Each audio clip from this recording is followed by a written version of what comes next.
Bonjour tout le monde.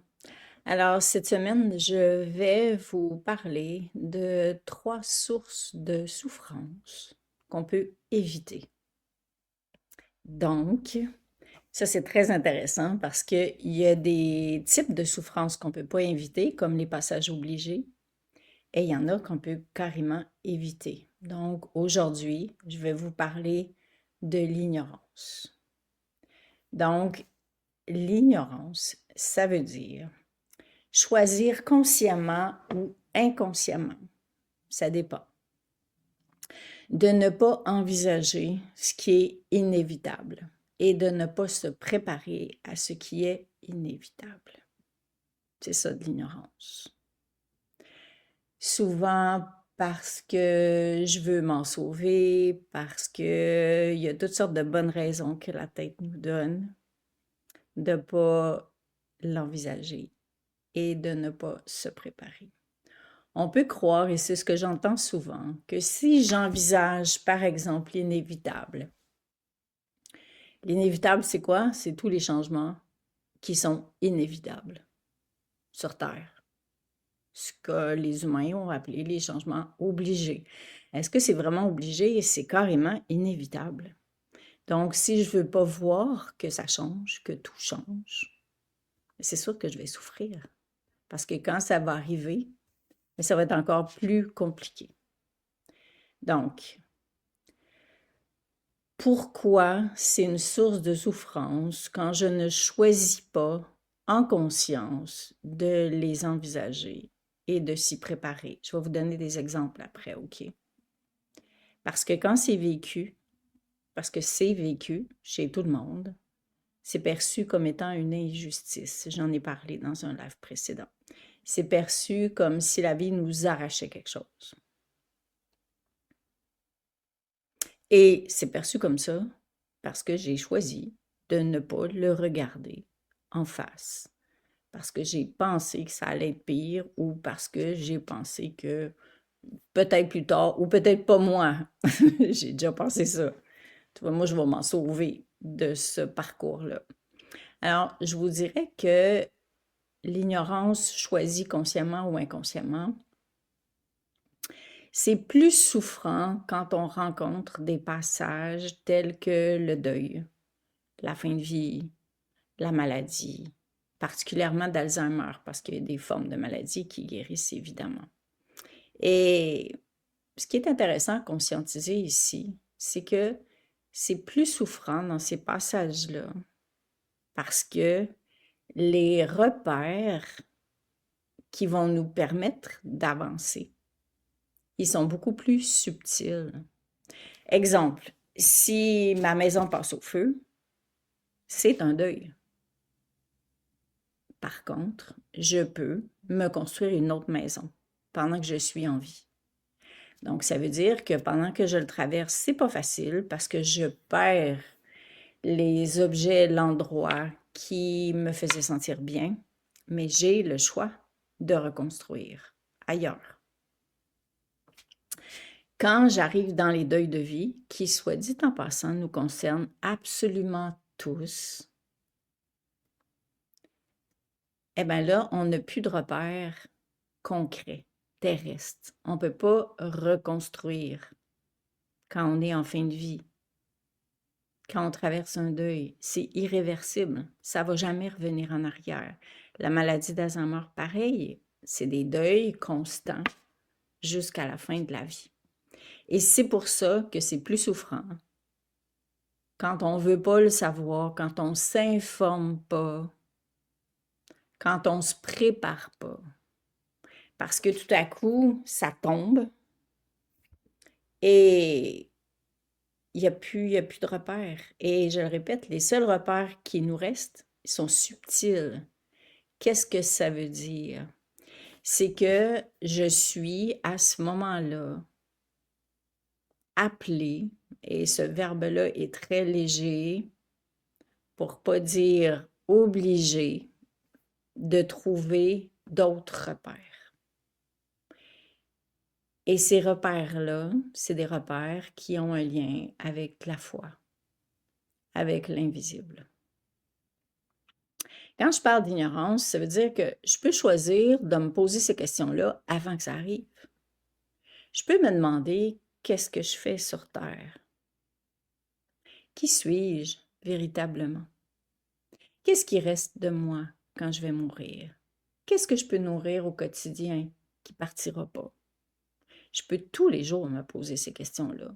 Et croyez-moi, ça ne fait pas souffrir de se poser ces questions-là. Au contraire, tu profites encore plus de la vie parce que tu ne le sais pas. Tu n'as aucune idée de quand est-ce que ça va changer, de quand est-ce que tu vas partir.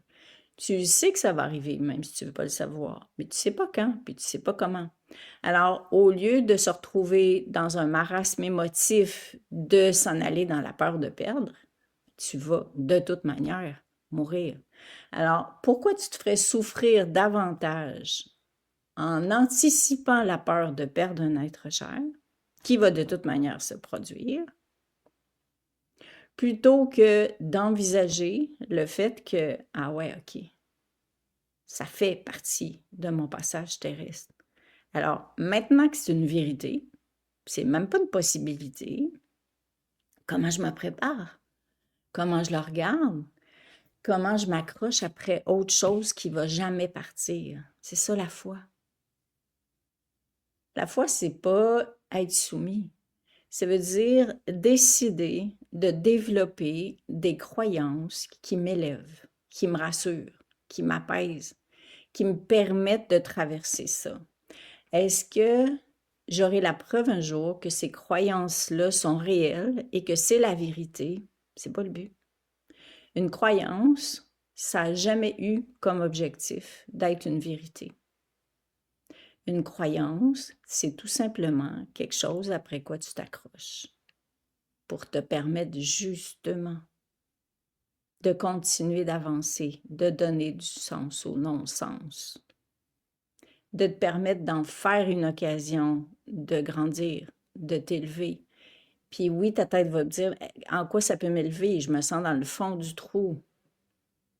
C'est là que la foi, croire sans voir, croire sans garantie, va être le repère invisible, subtil, après quoi tu vas et tu n'as pas le choix de t'accrocher si tu ne veux pas subir l'incontournable. Alors, ça revient au live que j'avais fait sur que c'est un passage ou c'est quelque chose qu'on n'a pas mérité. C'est pareil. Sauf qu'aujourd'hui, je vous l'amène sous l'angle de l'ignorance. Parce que tu peux, à tout moment, choisir de voir clair, choisir de te préparer, choisir de te sentir concerné pour toi et pour ceux qui t'entourent. Je vais vous donner un exemple, plusieurs exemples en fait, d'accompagnement que j'ai fait et qui m'ont amené à réaliser à quel point justement l'ignorance était une souffrance qu'on peut transformer rapidement ou qu'on peut éviter. Le premier qui m'est venu à la conscience, c'est un monsieur dont la femme était décédée, qui était venu à des rencontres pour personnes endeuillées que j'animais il y a plusieurs années. Et ce monsieur-là consommait beaucoup, beaucoup d'alcool parce que il m'a dit que c'était la faute de Dieu si sa femme était morte. Donc, il était victime du décès de sa femme. Le coupable, c'était Dieu. Et tant et aussi longtemps que cet homme-là nourrissait la croyance que Dieu était coupable du départ de sa femme, il allait continuer de stagner dans un état de souffrance. Alors, voyez-vous à quel point chez lui, la souffrance naissait presque plus de sa croyance, de la culpabilité de Dieu, que du fait qu'il était invité à changer sa croyance, à décider que peut-être que Dieu n'est pas responsable. Peut-être que ça serait intéressant que je me souvienne que la première chose que je sais en arrivant sur Terre, c'est qu'on va tous mourir. Et peut-être que c'est pas une injustice qu'on meurt, c'est un passage. Et déjà là, il aurait créé une ouverture qui lui aurait permis de commencer à redonner du sens au non-sens. D'autres exemples que je pourrais vous donner chez les personnes endeuillées qui vont complètement dans une autre direction, c'est-à-dire des gens qui viennent me voir qui venaient me voir parce qu'ils se sont fait dire que il faudrait pas qu'ils gardent une photo de l'être cher dans leur maison. Il faudrait qu'ils se défassent des vêtements ou il faudrait pas qu'ils s'en défassent, et etc., etc. Ça aussi, c'est de l'ignorance. Ça veut dire que parce que j'ai choisi de ne pas m'informer sur le deuil, attention, ça nous concerne tous. J'ai choisi de ne pas m'informer. Je suis en train de transposer ce que je pense chez quelqu'un. Et on ne le réalise pas que ça peut créer de la souffrance parce qu'à ce moment-là, la personne qui est déjà dans un état de souffrance à cause de la perte de l'être cher va commencer à se demander pourquoi, comment, j'ai peut-être fait une erreur parce que je m'en suis déjà défaite et puis je vais peut-être briser le lien avec l'être cher. Bon, ça, c'en est une autre forme d'ignorance, de penser que parce qu'on passe de l'autre côté, le lien est fini à jamais. Parce que je vis des cycles émotifs, que c'est un problème. Parce que je ne me suis pas informée à savoir c'est quoi une émotion puis qu'est-ce que je fais avec.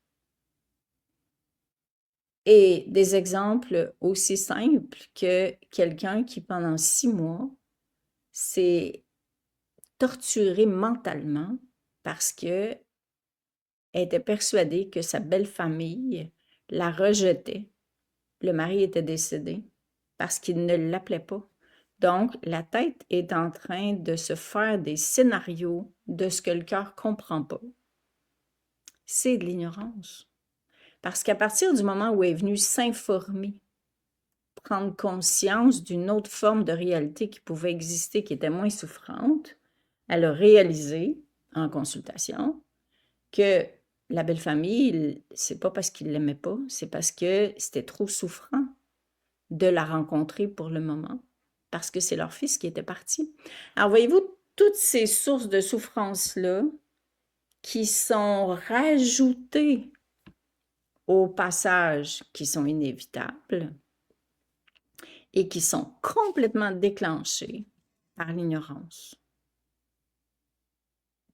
Et ça, on peut changer ça maintenant, aujourd'hui. Combien de fois vous vous dites « Oh, ça ne me concerne pas ». J'entends ça souvent. La fin de vie, ça ne m'intéresse pas, c'est le deuil qui m'intéresse. Mais ce n'est pas une question d'intérêt personnel. C'est une question que ça concerne tout le monde. Alors, si tu choisis de t'informer, d'envisager cette réalité-là, de prendre conscience de qu'est-ce que c'est ces passages-là, qu'est-ce qui se passe pendant ces passages-là, de prendre conscience de l'importance de comment je fais pour être présente à moi quand ça arrive, comment je fais pour être présente à l'autre quand ça arrive, pour le faciliter, pas pour l'éviter, pour éviter de souffrir plus. Alors, c'est pas une question de c'est pas un sujet qui m'intéresse. C'est une question de je choisis de ne pas me nourrir de ces informations-là pour le moment. Je dis bien pour le moment parce que tu peux changer d'idée n'importe quand. Alors, c'est pas une question d'intérêt. C'est une question que ça nous concerne tous et toutes. Et ça peut éviter de la souffrance chez toi, évidemment, parce que tu vas perdre un être cher, parce que tu vas mourir, parce qu'un jour tu vas entendre parler de quelqu'un qui se retrouve dans une situation d'accompagnement ou d'être aux prises avec une maladie qui est incurable. Si on ne le fait pas pour soi, pourquoi on ne le ferait pas pour l'autre? Pourquoi on ne choisirait pas de sortir de l'ignorance pour justement avoir un regard plus éclairé sur la réalité? pour se faciliter la vie. C'est fou comme l'ego a l'impression qu'on va se faciliter la vie si on ne le regarde pas, puis on n'en parle pas, puis on s'y intéresse pas, puis qu'on ne se prépare pas. Parce que malheureusement, comme on vit dans une société qui ne veut pas mourir, le deuil est devenu une spécialité. Mais ce n'est pas une spécialité, c'est la réalité. Pourquoi c'est devenu une spécialité? Parce qu'on ne veut pas que ça existe. Parce qu'on reste sur un plan de conscience qui nourrit l'ignorance. C'est complètement contraire à ce que notre tête peut nous laisser croire. Alors, qu'est-ce que ça permet de choisir d'envisager cette réalité-là comme étant partie prenante de la vie, de s'y intéresser, de s'y préparer pour soi, pour l'autre? Bien, ça va te permettre, de les traverser, toi, en t'élevant. J'avais fait un live sur Gilles, mon mari, qui avait dit « Il n'y a rien qui va m'empêcher de m'élever » parce que lui était arrivé au terme de sa vie. Et a remarqué bien qu'il avait remercié le cancer de l'avoir réveillé sur le sens de la vie pour nourrir encore plus l'essentiel. Donc, est-ce qu'on est obligé de souffrir pour justement se réveiller, à se poser les vraies questions? C'est ça, se réveiller. À se donner les moyens d'être outillé, d'être éclairé, d'être informé, d'être encore plus présent. Il n'y a pas de bon moment. Je peux attendre d'être au cœur de ça, comme je l'ai fait longtemps, pour lever la main puis faire « je souffre tellement » à continuer de croire que c'est une injustice, à vivre dans les regrets, parce que c'est ça qui se passe. Quand je donne des formations, justement, qui permettent de faire lumière sur tout ça, si vous saviez le nombre de personnes qui me disent « Je regrette de ne pas avoir été présente, présent. Je regrette le fait de ne pas avoir su ça à l'avance. » Il n'y a rien à regretter. La vie, c'est une école. Mais tu peux éviter de regretter si tu t'informes. Parce que, justement, ça va te permettre pas d'être plus, d'être conscient, consciente de qu'est-ce que c'est, de qu'est-ce qui se passe, de qu'est-ce que tu as besoin, de qu'est-ce que tu n'as pas besoin, de qu'est-ce qui est intéressant de dire, de ne pas dire, de qu'est-ce qui fait du bien. Pourquoi on ne veut pas regarder l'inévitable?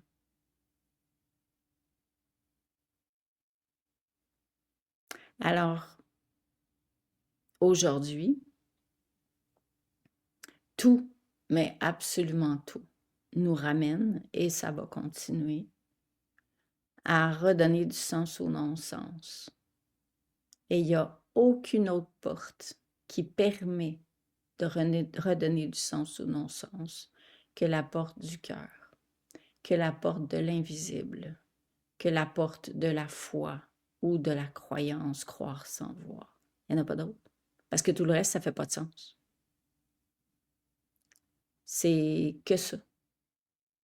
Quand il n'y a plus rien qui fait du sens, ben, je dois me tourner vers quelque chose qui fait du sens.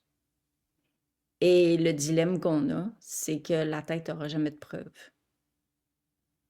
C'est pour ça que ça s'appelle la foi. S'accrocher.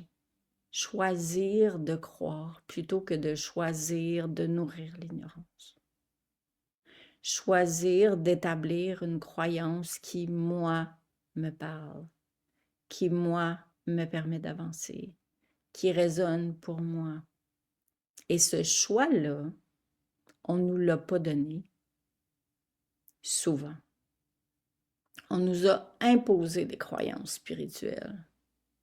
Et on nous a même dit que si on ne croyait pas à telle ou telle chose, on allait souffrir. Voyez-vous comment c'est l'inverse? On nous a dit que si on ne croyait pas telle chose ou que si on ne faisait pas telle chose, on allait souffrir. Par exemple, perdre son âme, ce que j'ai entendu pour moi. Par exemple, aller en enfer. Imaginez le 360 que ça nous fait faire.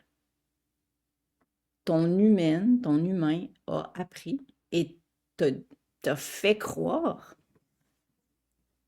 que tu allais souffrir si tu croyais pas. Par exemple, à tel type de croyance spirituelle, de religion. Aujourd'hui, ce qui se passe, c'est que non seulement que tu as le droit, mais tu as le choix de croire ce qui, toi, te fait du bien, ce qui, toi, te permet de continuer d'avancer, ce qui, toi, te permet de t'accrocher à quelque chose que tu ne comprends pas. Tu as le choix. Tu peux faire ça. Tu ne vas pas être puni. Tu peux élaborer ta propre définition de la spiritualité. C'est ça, sortir de l'ignorance. C'est faire d'une croyance dans laquelle on nous a enfermés une croyance qui nous permet de nous élever. Donc, au lieu de ne pas avoir de pouvoir d'action, donc au lieu de se sentir impuissant par rapport au changement, je redeviens puissant parce que je peux choisir après quoi je m'accroche. Est-ce que vous ressentez, percevez à quel point ça fait en sorte que je deviens créateur de ma croyance qui me permet de continuer d'avancer? C'est moi qui choisis ma croyance. Je vous en parlerai dans un prochain live si jamais ça vous intéresse. J'ai l'impression que c'est important. C'est moi qui choisis ma croyance. J'ai pas à me faire dire quoi croire, quoi pas croire. Mais j'ai plus le choix de croire à quelque chose si je veux continuer d'avancer, si je veux pas être victime, si je veux pas continuer de souffrir, si je veux éviter que ma tête continue de me raconter des histoires qui me font souffrir encore plus. C'est à ce moment-là qu'on s'en va de l'ignorance à la conscience. Choisir aujourd'hui de se poser les vraies questions, de se demander qu'est-ce qui reste de moi. Qu'est-ce qui reste de moi quand quelqu'un est décédé? Qu'est-ce qui reste de l'autre? Qu'est-ce qui reste de moi quand je suis malade? Puis que mon physique commence à me lâcher quand je deviens moins autonome? Qu'est-ce qui reste de l'autre quand il s'en va? Pourquoi on ne se pose pas ces questions-là? Alors, aujourd'hui, je t'invite à te les poser, justement pour éviter de souffrir de l'ignorance. C'est un choix. On n'est jamais puni parce qu'on ne fait pas le choix. Mais un jour, on n'a plus le choix. Et si on ne le fait pas, ce que j'ai accompagné malheureusement des centaines et des centaines de fois, c'est qu'on meurt souffrant.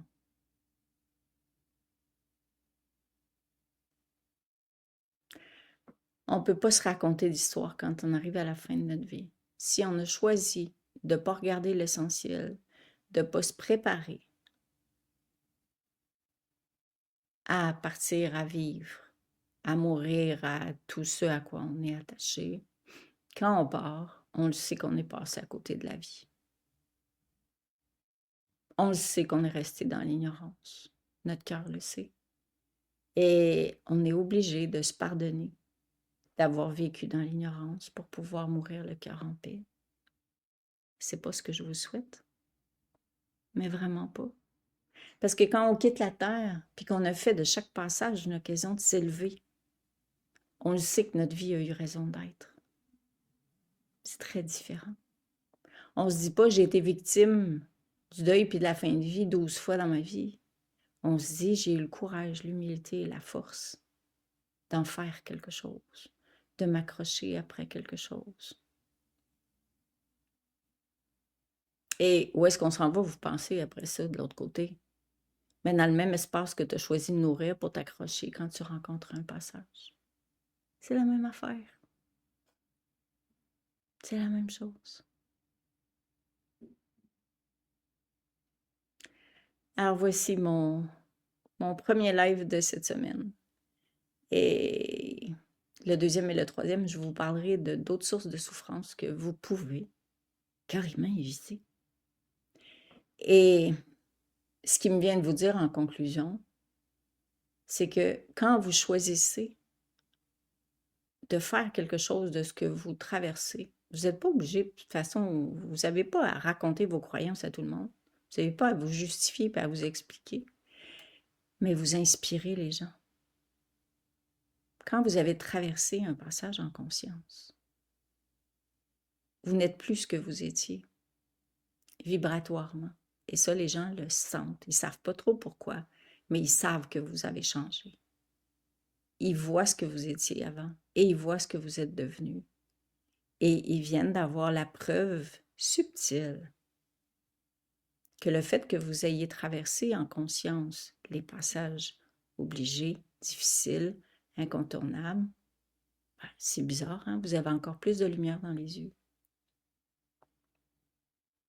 Vous avez changé. Vous n'êtes plus négatif. Vous n'êtes plus fermé.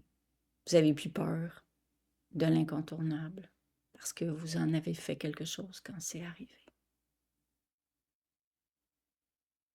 Alors, je vous souhaite, évidemment, d'observer cette réalité-là et surtout de vous rappeler que vous pouvez l'éviter, cette souffrance-là, si vous vous préparez maintenant.